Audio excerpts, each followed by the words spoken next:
No nosso último vídeo que eu fiz sobre quadrinhos, eu falei um pouco sobre balões. E antes de poder falar um pouco mais sobre posicionamento de balões e texto, eu quero falar um pouquinho sobre quadros, que isso vai ajudar um pouco a galera a se situar melhor. Então, bora falar por que usar os quadros, como usar os quadros e quando não usá-los.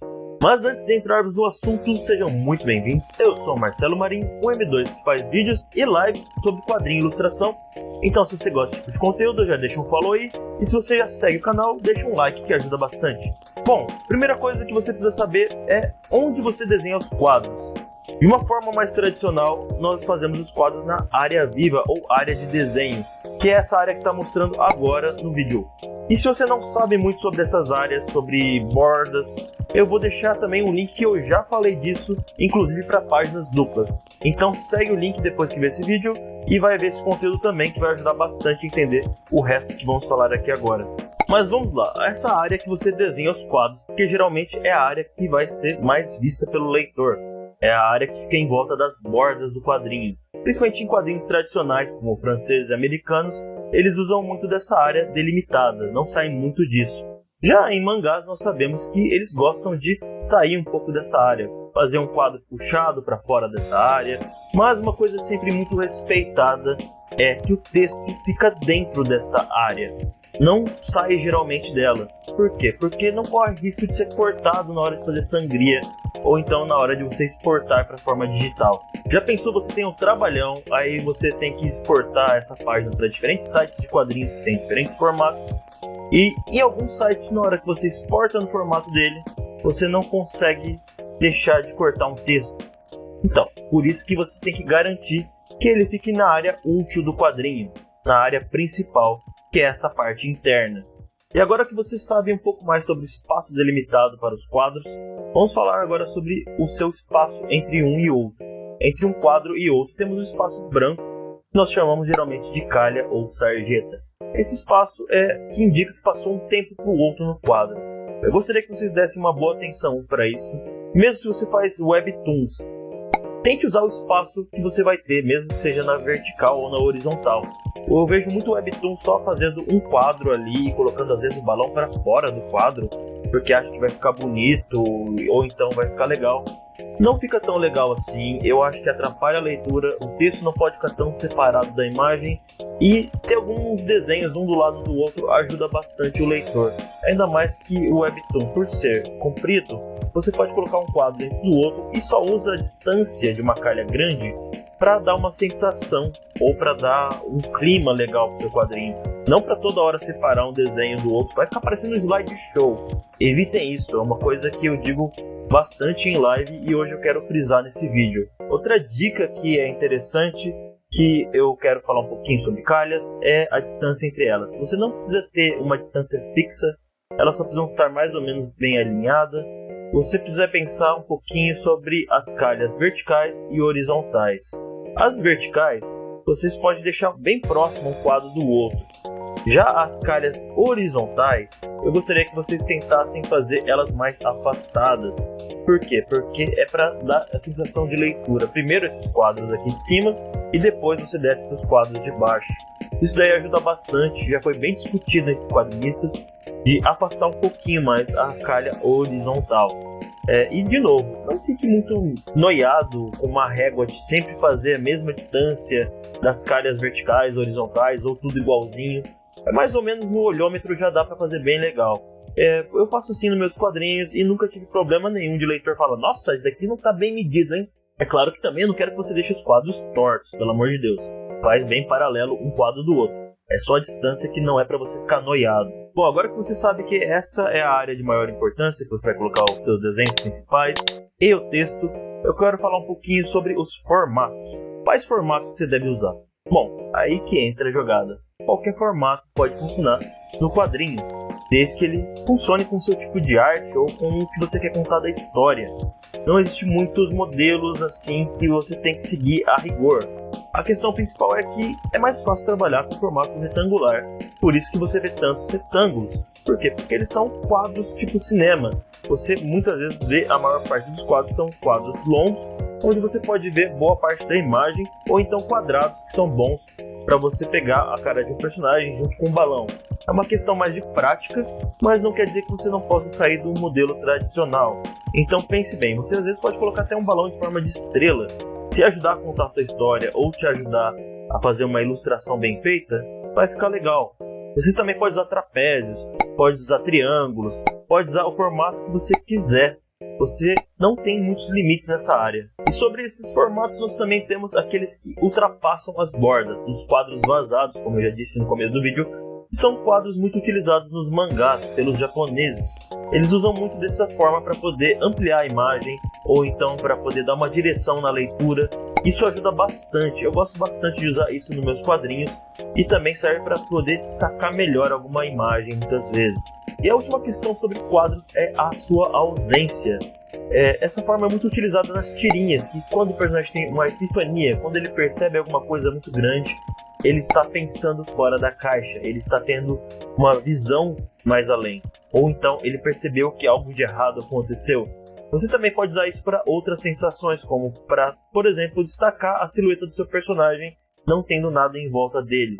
Isso é bem interessante, explorar a ausência de quadros pode funcionar muito bem em várias situações, então fiquem atentos a essa possibilidade. Agora, uma coisa que é bom também ficar atento em relação aos quadros, que é a questão de composição. Eu não vou entrar muito a fundo ainda nesse assunto, mas eu quero que vocês pensem um pouquinho em como vocês vão colocar o texto e a imagem junto.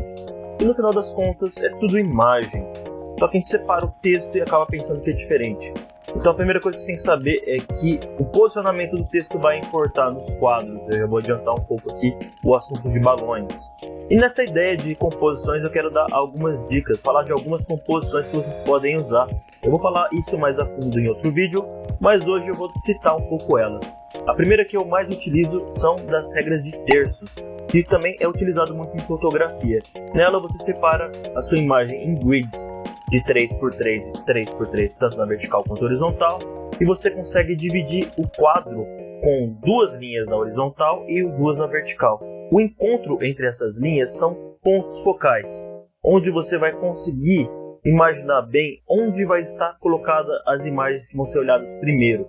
Esses pontos são onde geralmente as pessoas mais olham quando pegam uma imagem, uma fotografia ou até mesmo em uma página de quadrinho. Então essa ideia tanto vale para um quadro quanto para a página de quadrinho.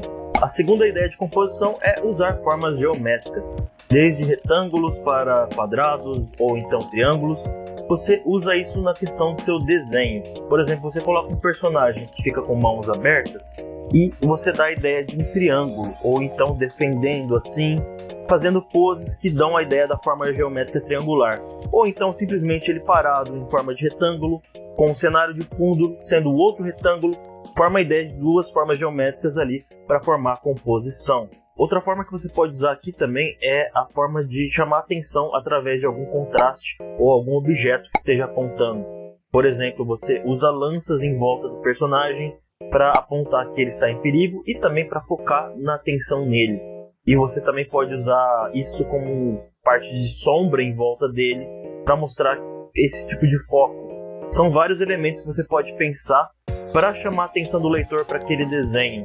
Então fiquem atentos a essa questão aí de contraste ou então objetos apontando para a sua ilustração. Sobre uma última composição, temos a composição da proporção áurea ou Gold Ratio. Como algumas pessoas sabem, na ilustração e na fotografia e na natureza dizem que encontra essa proporção. E muitos quadrinistas já usaram, é bem interessante o uso dela. Você pode ver isso tanto em quadros como layout de páginas. Vale a pena dar uma pesquisada sobre isso. Eu não utilizo tanto, mas eu acho bem legal quando eu vejo. E se vocês quiserem saber mais sobre composição, no futuro vai ter um vídeo falando mais disso de forma mais bem exemplificada. Vou fazer um vídeo melhor, mais detalhado sobre isso no futuro, beleza? Agora que eu falei os aspectos gerais de quadros e frames, eu quero fazer uma pequena revisão com vocês. E eu vou usar uma página no meu quadrinho Aegir Stellars, que está em produção agora, que eu faço em live e que eu planejo lançar agora no final do ano. Então bora para outra tela para poder mostrar para vocês. Bom, aqui eu trouxe uma página e vou falar algumas coisinhas que eu também não falei antes. E nessa página eu posso usar o exemplo de desenho de splash, que é o caso do Atlas, meu personagem, meu protagonista aqui. Mas vamos por ordem. Primeiro de tudo, eu quero falar da área útil de quadrinho. Essa área útil é legal porque, se você pensar bem, é onde a pessoa sempre vai estar vendo, como eu disse no começo do vídeo. E junto com ela, você também tem que pensar já na ideia dos balões, ou seja, os balões têm que estar dentro dessa área para não correr o risco de serem recortados na hora de você exportar o arquivo ou então na hora de ir para a gráfica. Então tome muito cuidado onde vocês colocam seus balões. E depois temos a calha ou sarjeta. Veja que aqui eu também faço, como eu comentei no vídeo, de colocar as calhas na vertical mais curtas em relação às calhas da horizontal. As calhas da horizontal sempre são um pouquinho mais largas para ajudar no fluxo de leitura, seguir deste quadro para cá e depois descer. Essa distância parece boba, mas ajuda bastante. Depois eu tenho a ideia dos quadros vazados que eu marquei em azul. Eu utilizo isso para guiar um pouco a leitura e aumentar o sentido de alguma cena.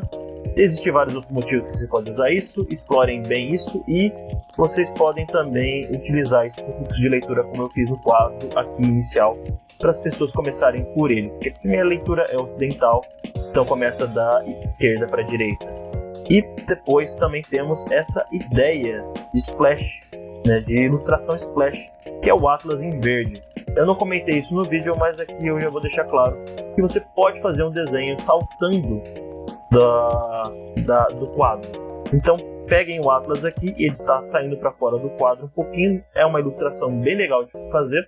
E também tem a ideia da forma geométrica, porque o Atlas é aqui um cilindro ou então um retângulo comprido, junto com este quadro aqui que é outro retângulo, formando uma cruz praticamente entre eles e dá uma ideia legal na leitura. E por último, uma coisa que eu não comentei muito, mas que é legal você pensar também, junto com todo o texto ou imagens, é o seu fluxo de leitura. Eu vou dedicar um dia para falar só sobre isso. Você tem que lembrar que não quer dizer que o leitor sempre vai seguir esse fluxo, mas para compreensão é bom ele seguir um fluxo de leitura para saber o que ele tem que ler primeiro ou não. O leitor mais ávido já sabe mais sobre isso e não tem muito problema, mas sempre bom manter um fluxo legal. Vocês podem ver que eu uso do quadro estendido para a pessoa vir primeiro aqui, descer, ir para a cara da Lina, ir para o balão, indo pelo braço dela você segue para o outro balão e o braço do Atlas puxa indo daqui para cá, onde a mão dele está sobreposta do rosto. Não é uma coisa que vai funcionar 100%, mas ajuda bastante e é bem interessante ficar atento para isso. Mas é isso aí, pessoal. Acho que eu consegui cobrir bem essa área. Tem muita coisa que você pode pensar sobre quadros. Eu deixei alguns exemplos. Você pode misturar o que eu falei, pegar as ideias de artistas que você gosta mais, dê uma explorada sobre o assunto. Bom, se você gostou do assunto, aproveita e deixa um like que ajuda bastante. Comenta aí também, manda isso para os seus amigos, compartilha que ajuda muito esse canal a crescer mais. Tá bem legal como tá ficando o conteúdo aqui, então mostre pro seu amigo que quer fazer quadrinho, mostre pro seu amigo que falou que quer escrever um roteiro. Eu vou falar mais sobre outras coisas no próximo vídeo. E eu vou ficando por aqui, pessoal. Agradeço muito a presença de todo mundo e, como sempre, bons esboços. Até mais, pessoal. Eu tenho essa sensação com o Gavião Arqueiro. Todo mundo ali preocupado, ele fala, então, eu tenho 3 crianças ali, sabe? Conta pra pagar e, tipo, vocês estão criando mais treta, velho. Essa sensação que eu tenho com o Gavião Arqueiro. Ele recebe salário mínimo pra salvar o mundo.